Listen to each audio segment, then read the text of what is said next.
पण त्याला ज्याला म्हणतात एक पुष्टी त्यांच्या विधानाने मिळाली आणि आम्ही त्या सगळ्या खटाखटीच्या मागे लागलो.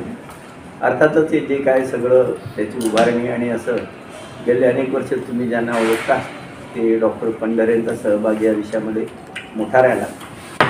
त्यांनी त्या सगळ्या गोष्टींमध्ये पुढाकार घेऊन अनेक गोष्टी जुळवून आणल्या आणि त्याचाच एक भाग म्हणून आम्हाला एकूण आमच्या सगळ्या विचार प्रक्रियेमध्ये योग्य राहतील असे आत्ता तुमच्यासमोर बसलेल्या डॉक्टर स्वाती शिरडकर मॅडम तीन म्हणून आपल्या आणि ज्या काय कॉलेजच्या म्हणून प्रक्रिया असतात, ज्या काय गरजा असतात, नॅशनल मेडिकल कमिशनच्या नंतर MUHSच्या शासनाच्या म्हणून ज्या गरजा असतात त्याचा त्यांना चांगला अनुभव होता. त्याच्यामुळे त्यांच्या नेतृत्वाखाली बाकी सगळी प्रक्रिया पूर्ण झाली. रुग्ण आणि रुग्णांची सेवा ही आमच्या दवाखान्यामध्ये पहिलेपासूनच होत राहिली आणि त्याच्यासाठी आमच्याच इथल्या ऑलमोस्ट पहिल्या दिवसापासून असलेल्या डॉक्टर राजश्री रत्नपारखे मॅडम ते आमच्या आता चीफ एक्झिक्युटिव्ह ऑफिसर आहेत आणि NABH हे क्वालिटीचा विशेष त्याच्यामध्ये त्यांना रुची असल्यामुळे आमचं हॉस्पिटल पण NABH ॲक्रेडिटेड राहिलं आहे. पहिल्यांदा मी ISO केलं, मग NABH एंट्री लेवल केलं आणि आता फुल ॲक्रेडिटेशन आमच्याकडे आहे. लॅब आमची NABL ॲक्रेडिटेड आहे, रक्तपेढी आमची NABH ॲक्रेडिटेड आहे. इतकंच नसून तर आमची इथिकल कमिटीसुद्धा NABH ॲक्रेडिटेड आहे. एकूण गुणवत्तेचा आग्रह आम्ही पहिलेपासून धरला आहे. त्याच्यामुळे जेवढं काय शक्य होईल या सगळ्या प्रक्रियेत आमचा प्रयत्न असा आहे की गुणवत्तापूर्ण वैद्यकीय शिक्षण आणि गुणवत्तापूर्ण वैद्यकीय सेवा अशी या प्रकल्पाच्या माध्यमातून घडावी. आत्ता हा अनुभव पण आमच्यासाठी नवीनच आहे.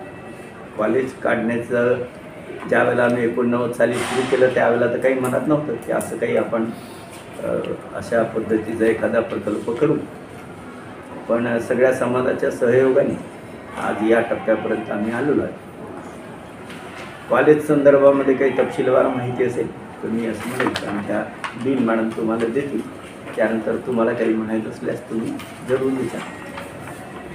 नमस्कार.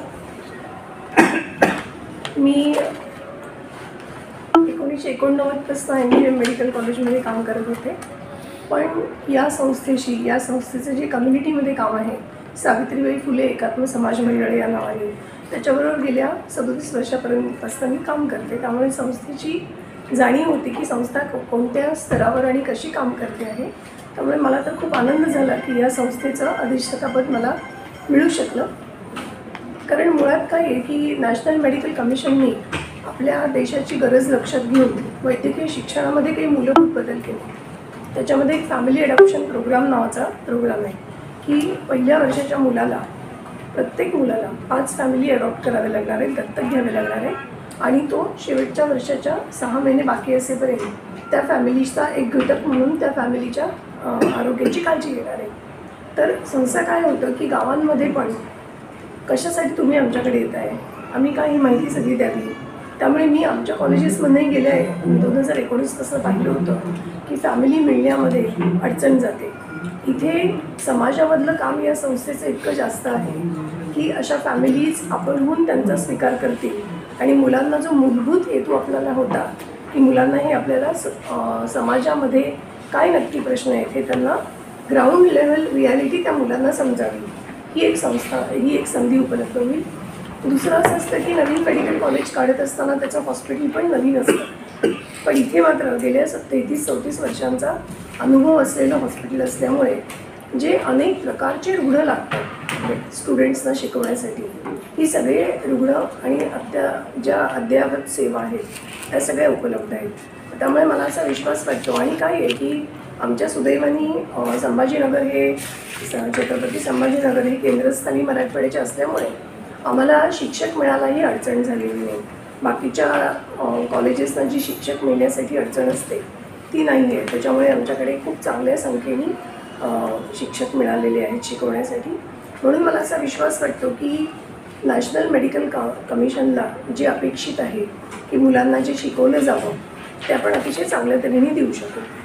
इन्फ्रास्ट्रक्चरच्या बाबतीमध्ये बीड बायपासला जी एक भव्य वास्तू उभी राहते आहे तर काही महिन्यांमध्येच आम्हाला तिथे जाता येईल.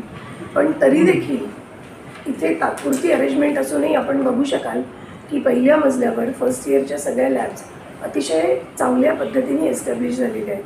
म्हणजे शिक्षक, इन्फ्रास्ट्रक्चर आणि क्लिनिकल मटेरियल, म्हणजे ज्याच्यावर शिकवायचं असे रुग्ण, या तिन्ही बाजूनी अतिशय भक्कमपणे हे वैद्यकीय महाविद्यालय पहिल्या वर्षापासून पदार्पण करत आहे. आणि त्याच्यामुळेच आम्हाला असं वाटतं की मुलं नक्कीच या संधीचा तुम्ही इकडे या. फायदा घेतील. आणि सध्या यावर्षी अजून एक मला सांगायची गोष्ट अशी आहे की MSR म्हणजे मिनिमल रिक्वायरमेंट ज्या असतात मेडिकल कॉलेजच्या, 2023मध्ये नवीन गाईडलाईन नॅशनल कमिशननी जारी केल्या आणि त्या अतिशय कडक आहेत. तर 115 ॲप्लिकेशन्सपैकी फक्त 13 ॲप्लिकेशन त्यांनी पहिल्या फेरीमध्ये मान्य ठरवले होते. त्या 13मध्ये आपल्या रुग्णालयाचा, आपल्या संस्थेचा नंबर होता. देशभरात 115 ॲप्लिकेशन्सपैकी पहिले 13 जे मंजूर झाले, पण काही कारणांमुळे, म्हणजे उदाहरणार्थ ती कॉलेजची बिल्डिंग अजून पूर्ण होती आहे तुमची, म्हणून त्यांनी आपल्याला 50 दिलेले आहेत सीट्स. तर त्यामुळे आम्ही जे काही प्रयत्न केले त्याची नॅशनल मेडिकल काउन्सिलने पण योग्य दखल घेऊन पहिल्या झटक्यामध्येच आम्हाला 50 सीट दिल्या. ही एक आनंदाची घटना आमच्यासाठी नक्कीच आहे. रुग्णालयाविषयी आपल्या सगळ्यांना माहितीच आहे. गेल्या 35 वर्षापासून आपण इथं काम करतोय आणि आपली जी काम करण्याची पद्धत आहे किंवा आपलं जे मॉडेल आहे ते एक वेगळ्या पद्धतीचं मॉडेल आहे म्हणजे.